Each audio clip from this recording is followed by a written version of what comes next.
আসসালামু আলাইকুম ওরহমতুল্লাহি ওয়া আমার নতুন বাসার ভিডিও নিয়ে চলে আসলাম বন্ধুরা। এটা হলো ঢোকার রাস্তাতে আমার কিছু জিনিসপত্র সাজিয়ে রেখেছি। আগে একটি রুম ছিল, আপনারা সবাই জানতেন। এখন 2 রুমের বাসা নিয়েছি। আগে ইচ্ছা থাকা সত্ত্বেও অনেক কিছু কিনতে পারতাম না। এখন আমি এ বাসায় উঠে সোফাটি কিনেছি। আমার সোফাটি কেমন হয়েছে অবশ্যই একটি কমেন্টের মাধ্যমে জানিয়ে যাবেন। আমি চেষ্টা করি আমার ঘরগুলো গুছিয়ে রাখার জন্য, আরও অনেক কিছু কিনবো, গুছাবো। দোয়া করবেন, আপনাদের দোয়াটাই হলো সবচেয়ে বড়।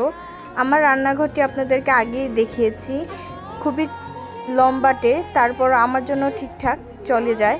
এই হলো আমাদের শোবার রুম। আমি এখানে খুবই আনন্দ ভোগ করি, কারণ এখানে অনেক আলো বাতাস, আমার খুবই ভালো লাগে।